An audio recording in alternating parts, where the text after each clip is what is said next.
Ассалаумағалейкум. Досхана деген қорым. Мақат ауданы, Басурдан 20 км жер шамасында. Бұлар Шеркеш, Сақау, Шолпан бөлімнен тарайды. Бұған дейін бір кісілер осы Досхана қорымның құлпытастарын кезінде жіберген. Бірақ Досхананың өзі Шеркеш. Құлпытастан ол кісінің есім шыққан жоқ. Тәгі марқұм Шеркеш руғы, Сақау тайфасы, Шолпан аймағы, Ботай дейді. Ботай Мәстек ұлыма сәл қателесу мүмкін, әкесінің атынан. Тәгі Мәстек ұлы опат.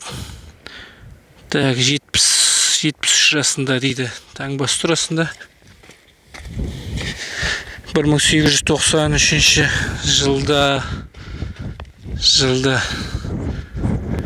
тәк қойды баласы сияқты. Тәк түсінбей тұрмын, баласы ма оқып бірдеме, оқып дұға деген кетіп өткен ғой. Тілеп оқып дұға айтың дейді. Айтық дұға оқып өтті өтір. Так, бұл да Шеркеш Сақау тайфасы, Шолпан бөлімі деп кетіп өтір. Бұл жақта так, Ботай ұлы дәнғұл болуы мүмкін, сәл қателесу мүмкін. 1887 жылда 25 жасында дейді. Қойды әкесі деп өтір. Артында кесенесі бір кесене бірге салған.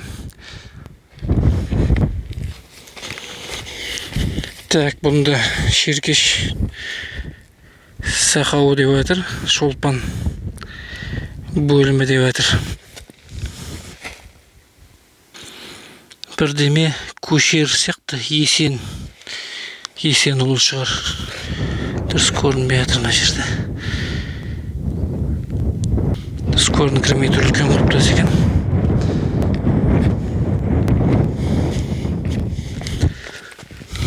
Так, Шеркеш Сақау, Шолпан.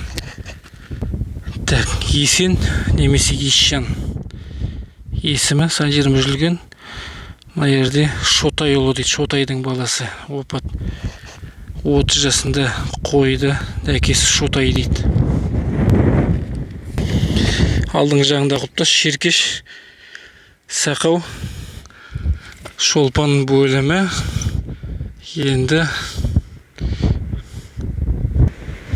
Бекберген болу керек, есімі Шотайдың ұлы. Кімнің арғы құлпытастың бауыры болды. Опат 37 жас сияқты.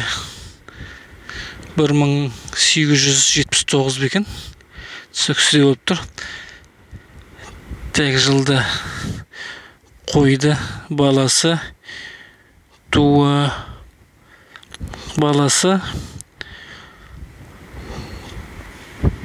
бірдеме астында таңбасы бар. Так, енді бұл бана соңғы оқылған құлпытастың мамалары, анасы. Так, Шеркеш Сақау тайфасы, Шолпан бөлімі. Балқы сияқты, сәл қателесу мүмкін, есімі Балқы.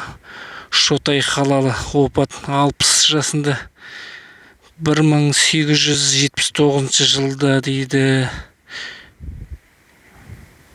Так, астында таңбасы тұр.